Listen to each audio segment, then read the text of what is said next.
Disclaimer: the views and opinions expressed in this episode are those of the guests and do not necessarily reflect the official policy or position of USA Global TV and Radio. The content presented is for informational purposes only and is intended to foster open discussion and debate. Viewer discretion is advised. USA Global TV and Radio does not endorse any particular viewpoint and encourages viewers to seek out additional information and perspectives. Saving America with Dr. David D. Schein.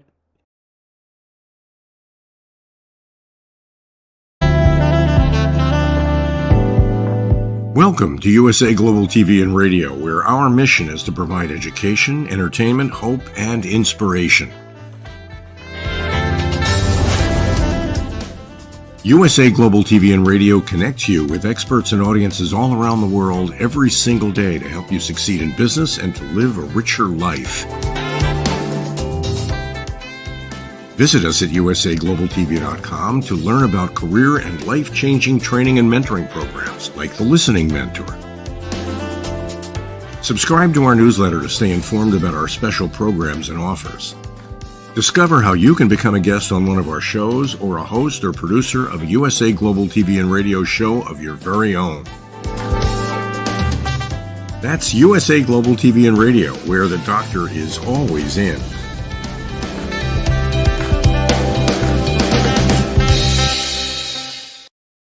Welcome to Saving America. This is your host, Dr. David D. Schein.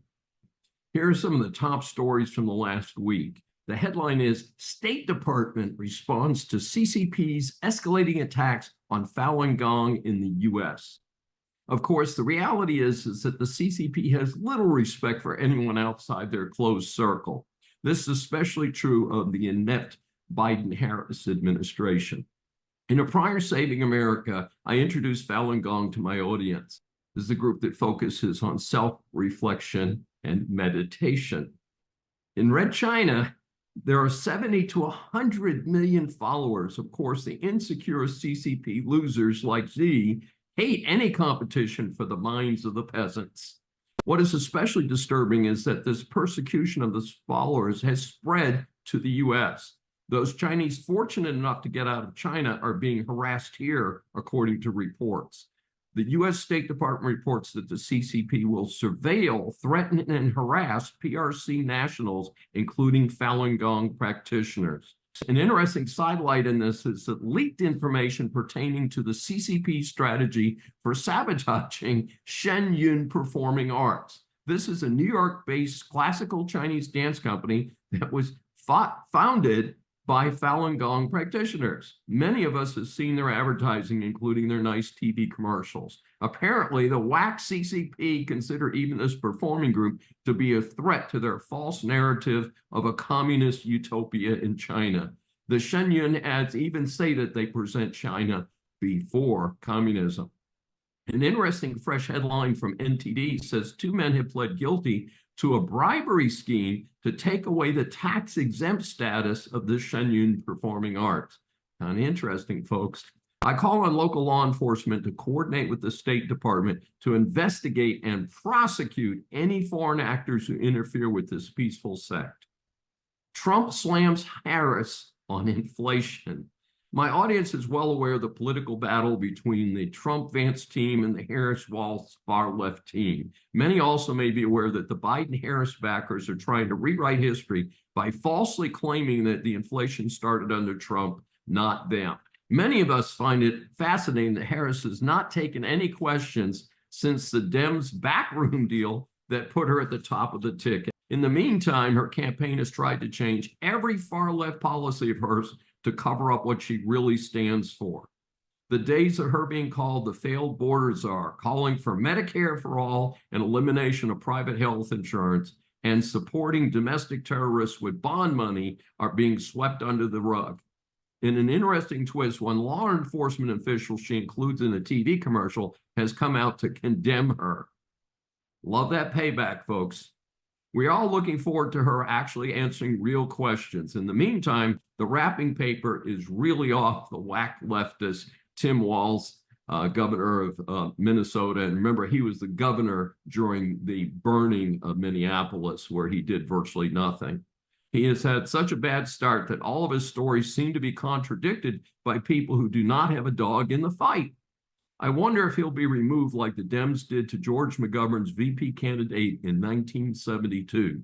Most of you listening do not recall that Thomas Eagleton, the U.S. Senator from Missouri, was forced to withdraw as McGovern's VP candidate after admitting that he had been previously hospitalized for nervous exhaustion and had undergone electric shock treatments. That latter part is the key thing. People were concerned about whether he was really okay. I guess the Dems aren't too worried about that, or they wouldn't have put Biden into office, huh? In the meantime, the Biden-Harris administration is desperately trying to get a Mideast peace deal in the face of an Iran attack. As Israel tries to stamp out Hamas and the cowardly Hamas continue to hide behind their own civilians, the Biden-Harris administration knows that they look weak and useless. Not a good look in a competitive presidential race. Continued attacks by Iran proxies is bad enough. However, there is fear that Iran will directly attack Israel, and the world will know just how useless our current administration is. Blinking fool may go down as the worst Secretary of State in history. How long has Iran penetrated the Biden-Harris administration? This is a great story that has received far too little attention. Why is the Biden-Harris administration so soft on Iran, including the prior Obama administration? The terrorist scum running Iran say they want to wipe out not only Israel, but the USA. Sounds like you'd want to take a really hard line to Iran, doesn't it? A hot air article suggests that this may be due to someone who was employed by both the Obama administration and now the Biden-Harris administration until very recently. That person is Rob Malley, who reportedly is under congressional investigations, plural. The report claims that two former aides to Malley were identified as members of an Iranian spy ring, one of whom is still working for the government. Whoa. Further, Phil Gordon is working for Harris as the national security advisor and apparently is tied up in this group. So if the campaign security advisor is soft on Iran, how does that bode well for the free world? It gets better, folks. Operating in the open in the USA is the National Iranian American Council, NIAC. It's a non-governmental organization that advocates in Tehran's interest. It is allegedly considered a spy organization by U.S. intelligence. So why are they still operating here, huh? In a story that has evolved, the Biden-Harris administration made a deal with Khalid Sheikh Mohammed, the mastermind of 9/11, and two of his deputies. They would get life in prison at Gitmo without having to face the death penalty. As public outrage ramped up overnight, Defense Secretary Lloyd Austin, also known to my audiences as Mr. AWOL, suddenly showed up to retract the deal.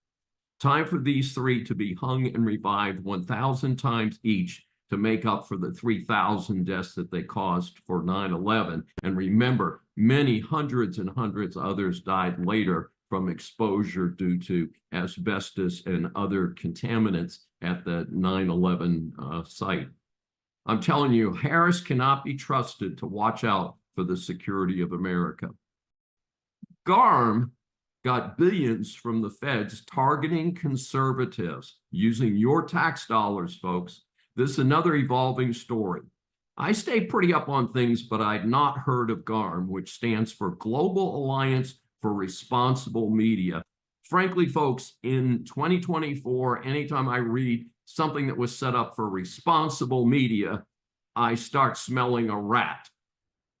A new report by the Foundation for Freedom Online claims that 4 of the 6 largest global advertising agencies have received billions of dollars from the federal government. GARM is a project of the World Federation of Advertisers, WFA, which accounts for 90% of ad spending worldwide. Hey, maybe this needs to be under a monopoly investigation, hint, hint. The 4 agencies, IPG, Omicron, WPP, and Publicis Group, were shown to have received U.S. taxpayer dollars. A recent report by the House Judiciary Committee revealed that GARM has used its influence over internet revenue streams to pressure platforms, including threats against Twitter X, Spotify, and non-establishment media. I guess that's Newsmax and OAN and some of those folks. In a country that frequently claims superiority over the rest of the world due to the First Amendment to the Constitution, the suppression of conservative speech seems like a serious violation. And of course, the Biden-Harris crew keep claiming that Trump is the one to worry about regarding freedom. So Elon Musk sued Garm for effectively an illegal boycott of his Twitter X and other conservative media. Well, the brave people behind Garm just shut it down. It seems it was legit. Wouldn't it stand up and fight? Yes. How about federal air marshal whistleblowers exposing a weaponized TSA Quiet Skies program? The whistleblowers have reported that former Representative Tulsi Gabbard of Hawaii, a lieutenant colonel in the U.S. Army Reserve and a 2020 Democratic presidential candidate, has been a target under the program, resulting in her being added to TSA's suspected terrorist watch list. Folks, I'm sorry, I don't know Tulsi Gabbard very well, but she would be way, way, way down the list if I was looking for people to add to the suspected terrorist list. I think this is a shame, regardless of her political views. So it sounds to me like a mafia deal. Leave our gang, the Democrats, and we make sure you are punished. And about those freedom-loving Dems, Kamala Harris may have sent agents to raid a pro-life journalist's home after she met with Planned Parenthood. So a report in the Daily Signal covers the raid on reporter David Daladine's house. He's the founder of the Center for Medical Progress. This is an anti-abortion operation. There's nothing illegal about that. Had he been on the other side of the issue, he had probably been awarded a Pulitzer Prize. So he worked undercover to record what was going on. The allegations were that Planned Parenthood was selling the body parts of aborted fetuses. So in 2016, California, then Attorney General Kamala Harris meets with Planned Parenthood. Only 2 weeks later, Daladine's home was raided by the California Department of Justice, which under those circumstances may be a serious misnomer. This raid smacks of another coincidental raid, that of Matt Taibbi by the IRS the same day he was to testify before Congress about government abuse. The Biden-Harris administration has weaponized the IRS, having them make unannounced visits to taxpayers' homes to harass and intimidate them. Supposedly, this practice has been stopped. However, if Harris wins in November, look for that offensive to reawaken. The IRS uses its new employees to harass more taxpayers. So the Biden-Harris con job involves saying that the IRS increased staffing would go after rich cats who were not paying their fair share. However, many observers say it was to chase small dollar businesses. Remember the $600 trigger? Folks, I'm sorry, in the Biden-inflated America, $600 just isn't that much money. And it has to chase small dollar businesses and people like waiters and waitresses. So some people nearly fell down laughing when Kamala copied Trump's no taxes on tips platform plank. Yeah, well, why did you add all of those IRS agents chasing tipped employees if you were serious about not taxing tips? Russian prosecutors seek a 15-year treason sentence for U.S. citizen Ksenia Karolina. As I have already commented, the recent Biden-Harris prisoner swap was yet another failure of the administration. Here is a Russian who emigrated to the USA in 2012. She is visiting her family in Russia. They spy on her mobile phone and find out that she contributed, got it, $51.80 to a charity that may end up giving support to Ukrainian troops. On this basis, she was just convicted of treason. Again, she's not a Russian citizen anymore. The question is, why is she still in Russia after the big swap? She should not be. Got an electric car? It might be outdated sooner than you think. The EV automakers have accelerated the release of upgraded models, unlike the typical 5-year cycle for gasoline cars. Part of that is they're advancing the battery systems so EVs can run longer without a charge. Now, part of the problem with that is it may mean that those who have paid a lot of money for EVs may find that after just a few years that their street value becomes very low. Also, I am concerned because we're approaching about the 10-year cycle for Teslas, which were kind of the first full-service EVs out there, that are going to need battery replacement. The rumors I hear is that is going to be very expensive. As we grow up, a common reference for success or failure is the letter grade. Whether we're in grammar school or college, we all want an A grade and certainly regard an F as a big failure. Here at Saving America, we scan the news for reports of celebrities, politicians, or others who just end up in the public eye. So the A grades are awarded to people and organizations for great service to their communities, and the F grades, of course, are unfortunately more common, are awarded to those who need to do a lot better. So the badge of dishonor belongs to the morons from the judges to prison authorities who are not serving the public and, in fact, are not even protecting women who are incarcerated. Let's examine 3 recent reports. Yes, folks, this is a busy one. California, Wisconsin, and New Jersey. The prison system of the states are allowing murderers and sexual predators to go into women's prisons. Why? Because these biological males claim they were now trans females. Yes, that's a new term, folks. Trans females. In the California case, the convict had been found guilty of murdering a lesbian couple and their son. Triple murder. First of all, why has this person not been executed? This is not complicated, folks. Dr. Schein is a big fan of the death penalty, and I can't, this is exhibit 1 of why we need the death penalty. There's no salvaging this situation. Secondly, why would you not make sure that the plumbing matches before you allow this trans male into a woman's prison? They now have an issue of pregnancy of sequestered women in the women's prison because they're letting these biological males pretending to be women into these prisons. Folks, we don't need to have a big debate. We should not let males into women's prisons unless they have been castrated, yes, folks, biologically adjusted, and are on hormones for some period of time so that they do not have the urge to have sex with women and possibly produce pregnancy, or to sexually assault women, which is rapidly growing in these women's prisons. It's not voluntary on their part. They're trapped with these people. It gets crazier, folks. The discredited operation known as the ACLU sued the state of Indiana over the denial of sexual reassignment surgery. Folks, I can't make this up, for an inmate who strangled his 11-month-old stepdaughter to death. This monster admits to murdering the girl, according to the news reports. Anyone with a brain should stop donating money to the ACLU and bring back the rapid death penalty for scum like this. Case number 3, moron judge refused to define woman and dismissed a lawsuit. This made a lot of news, folks, at the University of Wisconsin. I'm hoping this is going to go up on appeal and gets fixed. Why did the suit get filed? The sorority is trying to block a 6'2", 260-pound male who admits that he likes women in a sexual way, and it simply said, identify as female.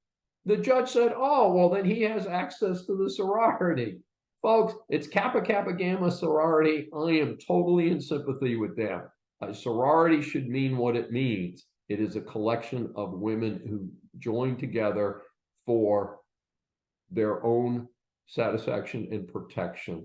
It should not have biological males running around in there, and I certainly hope this gets corrected at the appellate level. So the F grade today belongs to the judges and prison administrators who have allowed these horrendous situations to occur.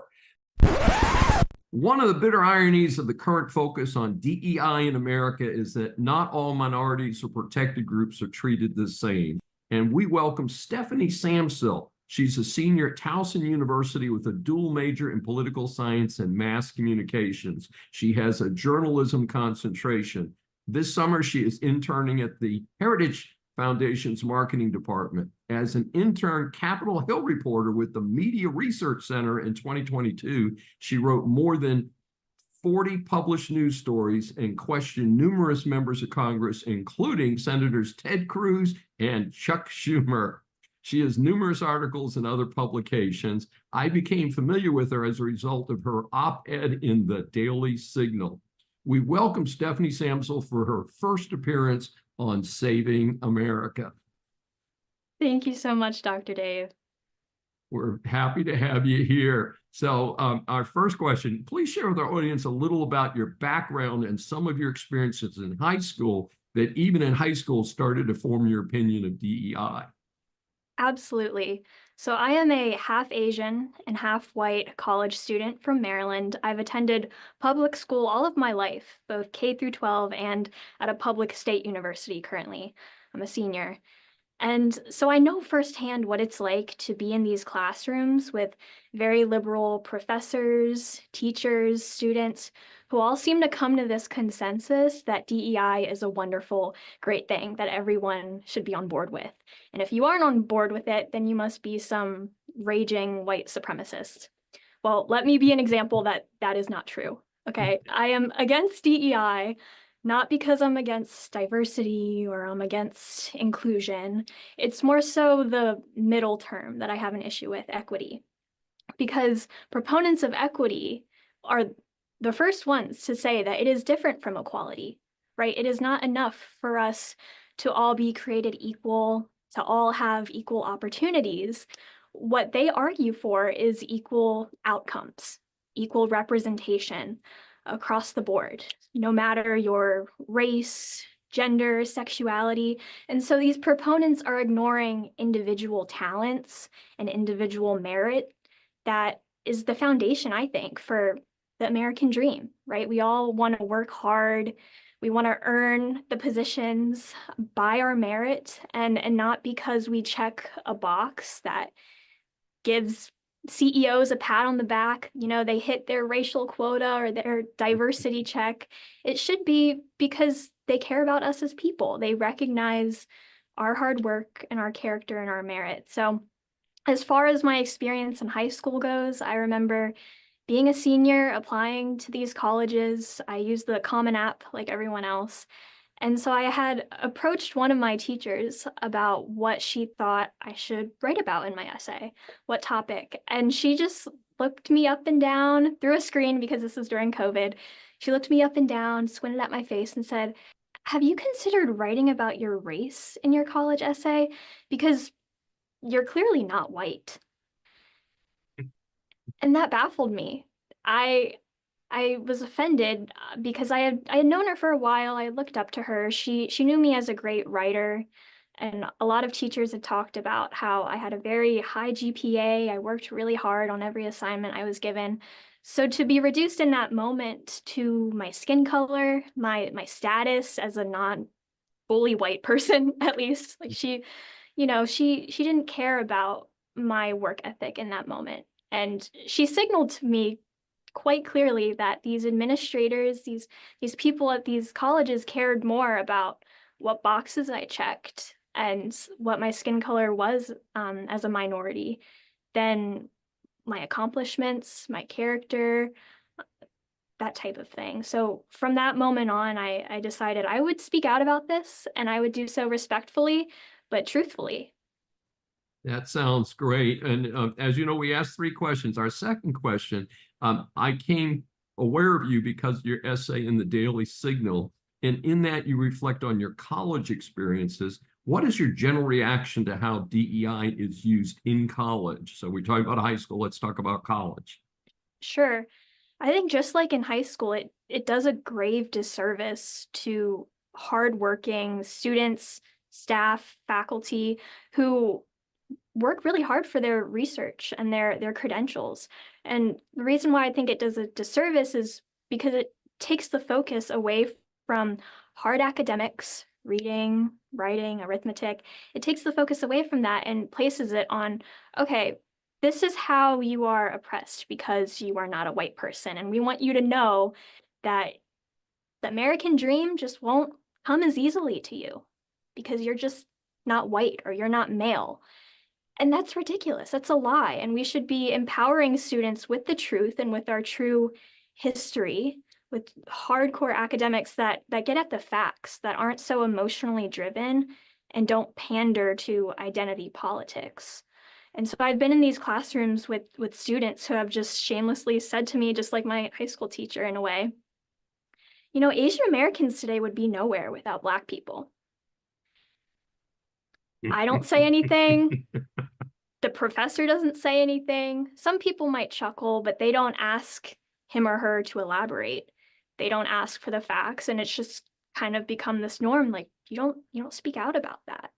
If you do, you would be accused of being racist or homophobic or transphobic, whatever ist or ism you could attach to that. And it's sad that we've come to that point where we can't have substantial arguments anymore, and we can't argue with the truth. It's really just emotionally driven. And as far as like history goes, people left and right in my classes will say, like, well, yeah, America is a systemically racist nation. Yeah, I agree with that. They can name which founding fathers owned slaves and so forth.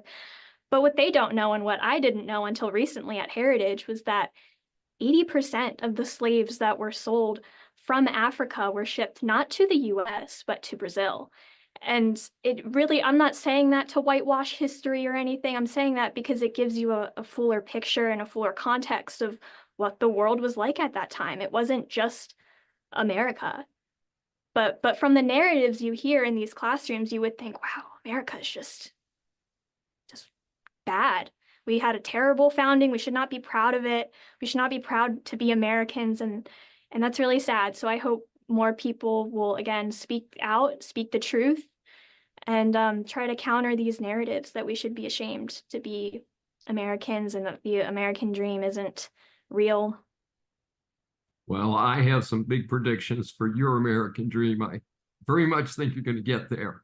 Our question number 3 is, in your essay that I found, I may be biracial and have Asian heritage, but that identity has no bearing on my most important and fulfilling identities. Child of God, daughter of 2 great parents, proud sister, and friend to many.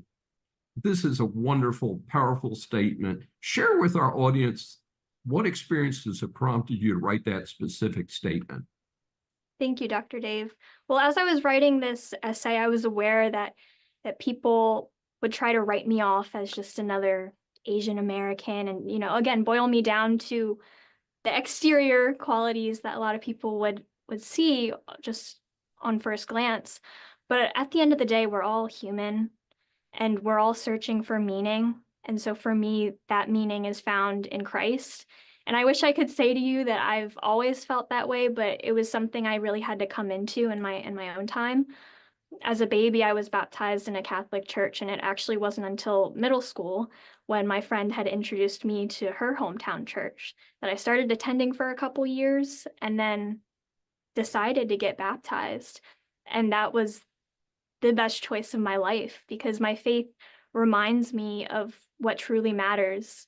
And it's not your position, it's not the boxes you check or who you know, it's where you come from. And your worth, my worth, comes from Christ and what he did for me. I'm not perfect. No one is perfect. And so it's grounded me on truth and peace when the world is crazy. And there are a lot of headlines and a lot of reasons to be sad, but Christ is what gives me hope. And so I listed my family second because I truly believe I would not be here without them either. They offered me a support system that I wish every child could get. Like, every child deserves to have a mother who, from a young age, tells them, like, you can be anything you want. If you have the work ethic, you have great character, just go for it. Like, everything you do, just give it your all. And so that's what I did. And I also had a great father whose hard work I could witness. My mom stayed at home, but my dad, worked hard to provide for us, and he still does.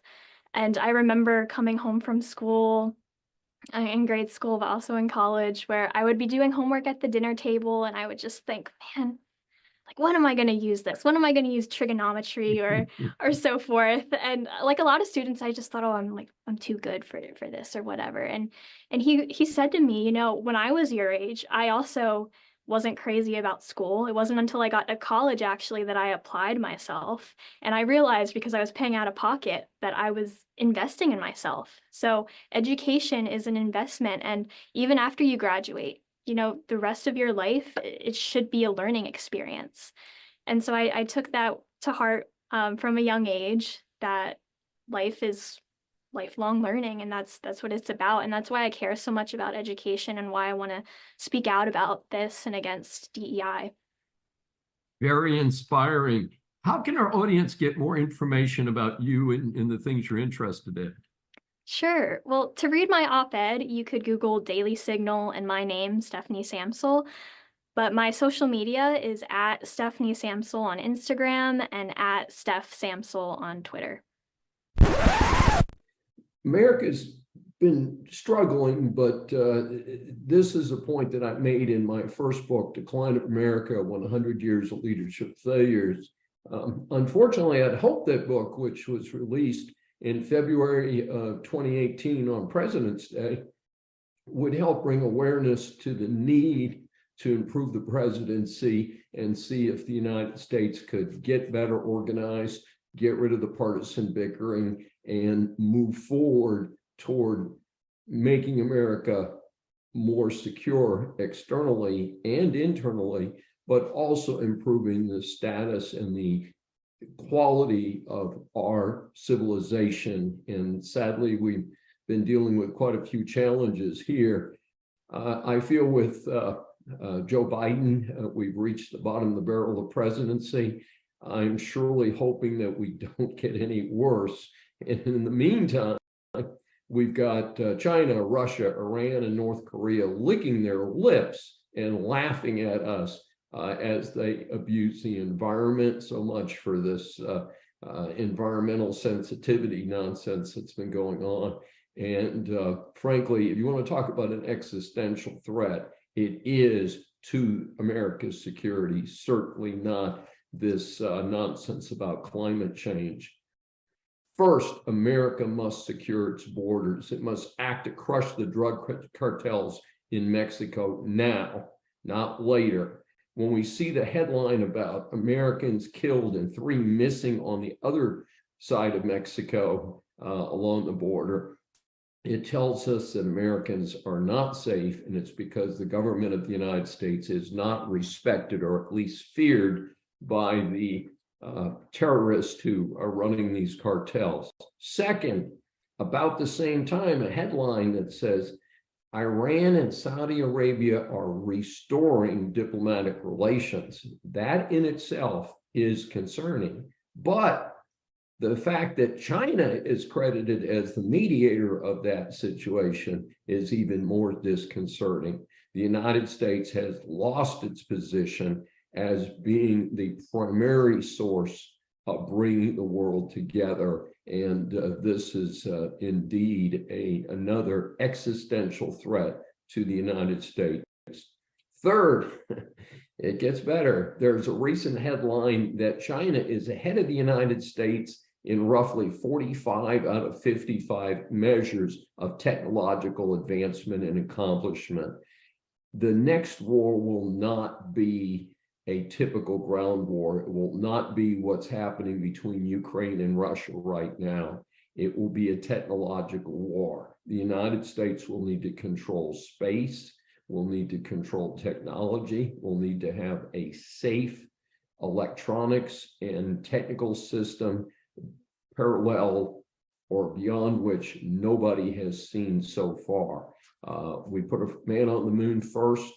We've been a leader in a lot of different parts of technology. We need to get back to that and stop allowing China to steal our valuable technology. We've got to stop exporting our technology to China and other countries that cooperate with China.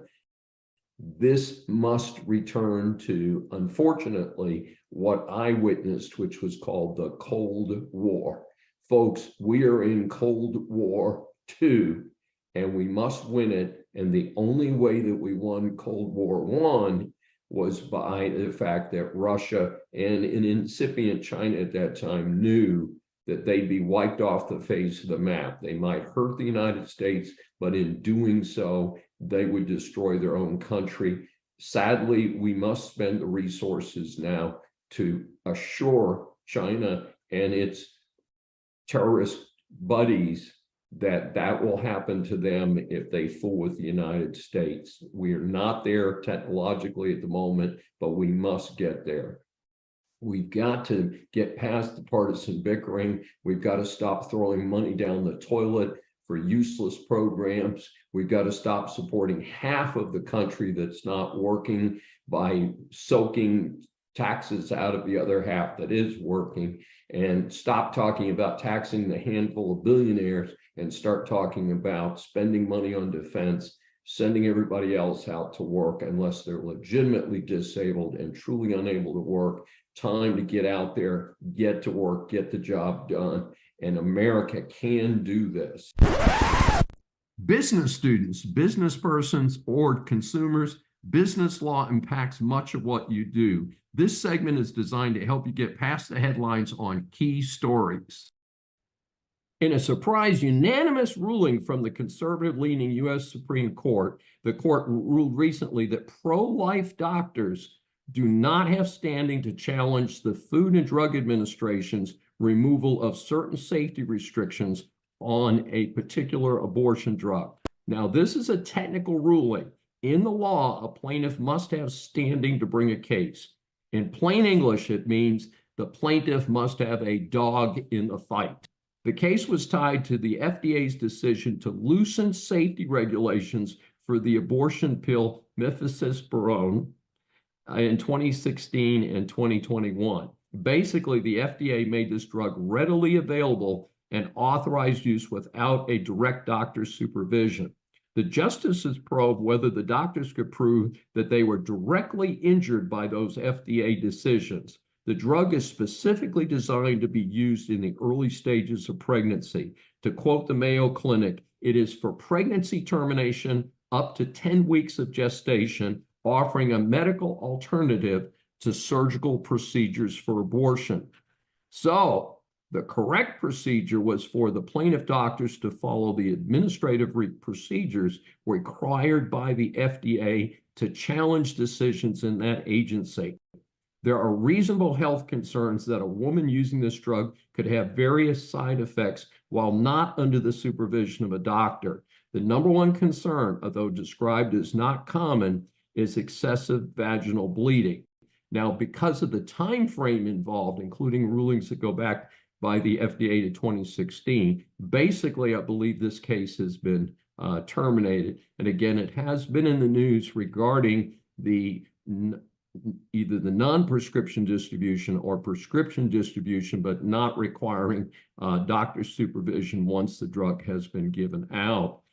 So it remains to be seen if this is causing an unusual number of problems.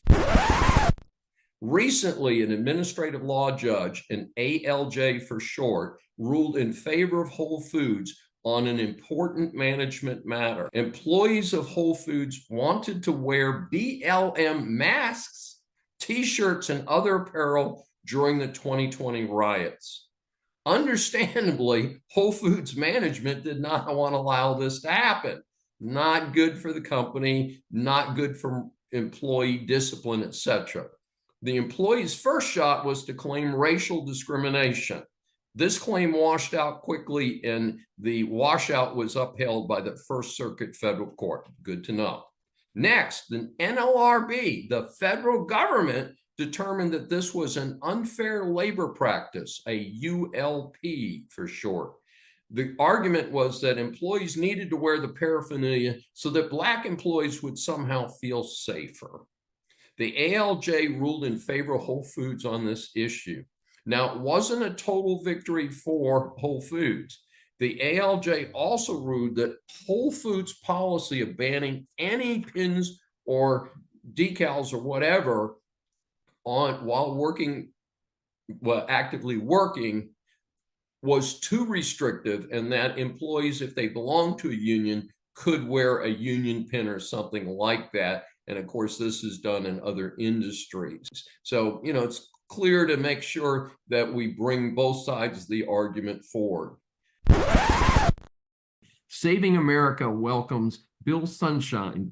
Bill's father from Ukraine was vehemently anti-Russian, and he refused to talk about Russia. Young Bill was eager to learn about and understand Russia, but during the Cold War years following World War II, Russia was largely closed to the West. So he continued his Russia studies at the University of Texas. Later, he graduated from the University of Texas School of Law. When the Soviet Union collapsed in 1992, he began to understand the famous Winston Churchill definition of the Soviet Union: a riddle wrapped in a mystery inside an enigma. After a successful legal career, he turned his attention to another love, writing. He is the author of a great new book, Paris Nights: Escape from Moscow. The novel is described by reviewers as an international thriller and unforgettable love story. It has a high rating by Amazon Book Reviews. We welcome Bill Sunshine for his first appearance on Saving America. It's a pleasure to be here, David. Thank you. Great to have you. And as you know, we ask our guests 3 questions, and we try and get our audience engaged in that. So tell us how growing up during the Cold War influenced your writing of this book. Well, let me go back to grade school, and it's a faint memory, but there was always a feeling that America and Russia would be in a nuclear war. And we actually had nuclear war practices. As silly as it may seem, we would be taken into the hallway, and we'd get up against the wall, sit down, and put our head between our knees. So looking back on it, it may seem funny and ridiculous. That would never have protected us against an atomic bomb. But that's what they did in those days. And we didn't understand anything about Russia. And Russia was very, very closed off to the West. And there was very little information coming out of Russia. So my father, who was born in Ukraine, in 1909, came to America. He wound up in Georgia, went to Emory Law School. Great American, believed in America, would not speak about Russia, neither would his friends. And so obviously there were very negative feelings about Russia. As you just mentioned, David, the Soviet Union collapsed in 1992. And we began to understand exactly what Winston Churchill had said. It's a puzzle wrapped in an enigma. And slowly, we began to peel the onion and get to the middle of the onion. And this book is more of a culmination of my search for the truth about what are the Russians. They're white, just like we are. They have a... They believe in Russian, I suppose, Catholicism, Russian Orthodox religion. And what is it that has made them so different? Why are they different? What is the history of Russia? And unfortunately, or maybe fortunately, what is described in this book is my effort to bring a complete reality to the reader. It's also a thriller, and the characters are very real. I've been to Russia. I've talked to officials in Russia. I don't claim to have the same knowledge and understanding of Russia as a Russian citizen. But let me just say this: Russia is not what we see in a James Bond film. And it's not the ongoing thriller, and the relations between the two countries are not that way. It's much deeper, and the division between Russia and the rest of the world is considerable, as we see. They have marched across Ukraine, and they have virtually destroyed large segments of Ukraine. And interestingly, The first one-third of my book begins with the infamous siege of Leningrad. Leningrad is now St. Petersburg. When the war began, when World War II began, Leningrad had over 2 million people. The Germans parked their armies about 20 miles away on a hill. They bombed the city without mercy, almost instantly destroyed the food warehouses. That winter, the greatest freeze in Russian history occurred. By the end of the war, there were only 600,000 surviving people in that city. My book begins there. That's where the characters meet. My lead character is Vitaly Solzhenitsyn, who is a Jew. But the interesting thing is that in that era, all religions were prohibited in the Soviet Union, and all books and literature about religions were prohibited. And Jews, as well as Muslims and other minorities, knew very little about their past and their history, and they could not really understand why they were being persecuted. The book, at about page 100, goes back to Moscow. Moscow is a city that is not in shambles, but is in a terrible condition following the war. Joseph Stalin is in power, and I mention this because so many people today really don't know about Stalin, who was one of the great killers of all time. It's said that he murdered as many as 30 million Russians to achieve his goals. Great murderer, fortunately died in 1953. The country has had slow progress. Essentially, my character returns to Moscow at the end of the war and is unable to, and he's an engineer, he's a war hero who has lost an arm, and he's unable to find meaningful employment. And Bill, that ties into our second question, because one of the things that you talk about in this book that I consider myself pretty well read and actually very familiar with World War II from a historical standpoint is that if you could share with our audience the secret of the underground millionaires of communist Russia and how that plays a key part in your book, because that's where your character becomes engaged in that, correct? Definitely. Let me mention that I came across an old copy of Fortune magazine, which was actually published in 1981. And the headlines on the outside of the magazine was Russia's Underground Millionaires. And a book was about to be published in the United States by a gentleman by the name of Konstantin Simis. And Simis was very high up in the Soviet Justice Department. And I say that tongue in cheek because I don't think there was ever any justice in the Soviet Union, nor do I think very little today.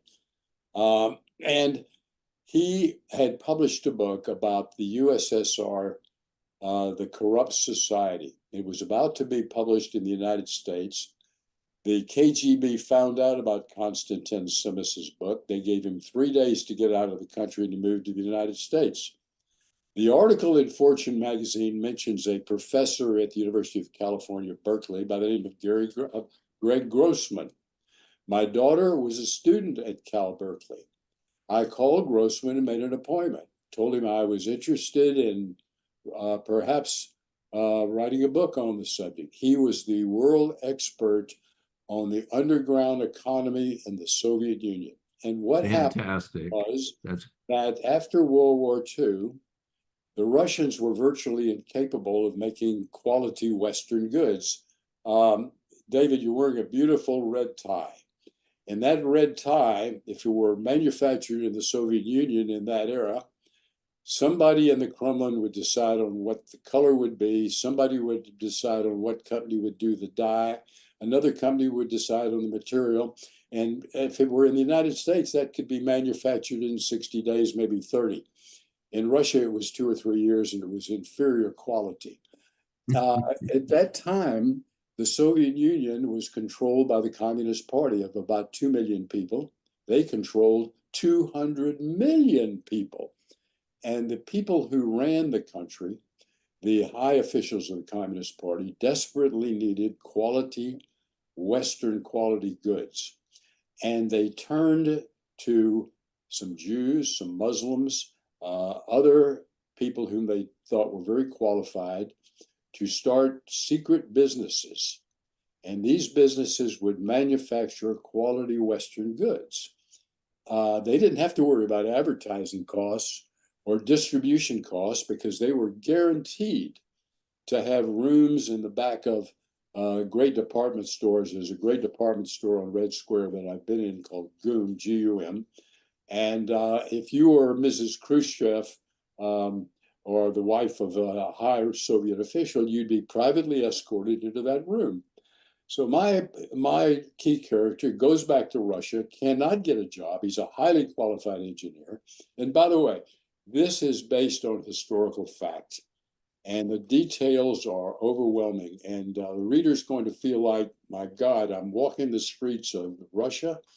I know these people. This is, and I've had many people tell me this. You're just absolutely absorbed into the reality. And the reality then is not much different to what it is now. It's gone full scale. It's a controlled world. You don't dare speak up against the war. If you do, even if you're a child, your parents are in danger.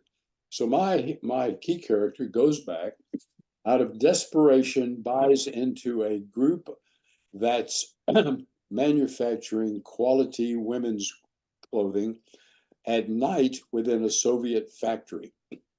And he builds a nationwide successful enterprise. And this is based on something that really happened. And he becomes ultra wealthy. He decides that he wants to name the company and use what they do in the West. In the West, you have different brands, as we know, many brands today. And he decides, look, let's call it Paris Nights. So in the book, not only do the people want to escape from Moscow as they do today, and my leading character wants to escape with the love of his life to Paris, but they operate a company called Paris Nights. Now the danger is, although and Bill, I'm going to interrupt you just briefly because that gets into our planned third question, which is the story of Paris Nights, the second part, which says escape from Moscow. So how would your character get escape from Moscow? Because that's the pivotal end of the book, correct? Don't tell people the total end, but give them a clue as to where the book goes from there, because you've got to run the successful enterprise, underground enterprise, correct? And then he confronts some different issues, because you can't really monetize things in the Soviet Union. You can have money, but you can't leave with it, right? Well, that's absolutely correct. He and the other millionaires are close friends, and their word is their bond. You do not lie in that society. If you tell somebody you're going to deliver something for such and such price, and if you don't do it, you are excluded from that society. But in that society, as you get rich and you go to gambling parties where you gamble millions and you eat wonderful food, you can't go out in the public and buy a Mercedes-Benz or a Jaguar because you call attention to yourself. And capitalism is a capital, it's a punishable by death in the old Soviet Union, firing squad, or if you're lucky, you get to go to prison. But what happens, and what happened there, is pretty much what happens in any political society. The only way you succeed is you share your wealth with the high elements of the Communist Party. But within the Communist Party, there are other factions, and they want to participate in the wealth. And this actually happened. And if they're not getting enough, as many rubles or dollars, in Russia they call them rubles, and you are in a certain faction of the Communist Party, you try to expose what's going on with these underground millionaires. So that happened, and many of them wind up in criminal trials. And by the way, Dr. Grossman at Cal Berkeley gave me a box full of trial documents. He was immensely helpful to me. All of this stuff is based on reality. So you have one faction of the Communist Party trying to get control. And eventually, obviously, there's some compromises and they share the wealth. And if my hero is lucky, he gets to go on and continue in his business. At the same time, he knows he's being followed by the KGB. And within the KGB, there are factions. And this is historical truth. It's basically, you got to follow the money. And that's what it's all about. So the name of the company is Paris Knights. And he and the love of his life have promised each other that they eventually want to escape to Paris. And that theme comes up over and over and over. I'm not going to reveal the ending, but it's you're going to feel like you're there. You're going to begin to understand what we're up against today with Russia, who is allied with China, who is allied with Iran, who's allied with North Korea. And unfortunately, it feels very ominous and it's not very comfortable. What do you think, David? I think you're on the right track, and it does seem indeed. In fact, my understanding is that Putin has actually said publicly that it's his intention to reconstruct the USSR. And my reading on that, I believe that Putin in the later days of the USSR was actually a KGB operator. And so it's one of the ways that he was able to manipulate himself to power. So I think it ties in, the story ties in dramatically with what he is trying to recreate today. And even his invasion of Ukraine ties in with the way that Stalin used his advantage at the end of World War II to seize the countries that were adjacent to Russia and create the USSR that's featured in your book. Bill, we try and keep this to a certain length. We could go on for quite a while, but tell our audience how they can get more information about this book. Well, I'm working on my website. The book is available at Amazon Books. I'd go to Amazon Books, type my name in, Bill Sunshine, Paris Knights, Escape from Moscow. It's getting good reviews. We're just getting it launched, and I view it as a truth-telling and a thriller. And I think, David, I think your viewers will enjoy it quite a bit. Thanks for joining me for Saving America. If you have questions or comments, please find me on various social media sites. I'm Dr. David D. Schein, and I will see you next week. Welcome to USA Global TV and Radio, where our mission is to provide education, entertainment, hope, and inspiration.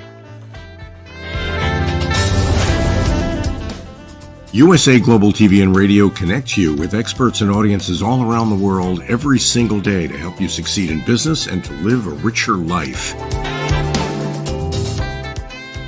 Visit us at usaglobaltv.com to learn about career and life-changing training and mentoring programs like the Listening Mentor. Subscribe to our newsletter to stay informed about our special programs and offers. Discover how you can become a guest on one of our shows or a host or producer of a USA Global TV and Radio show of your very own. That's USA Global TV and Radio, where the doctor is always in.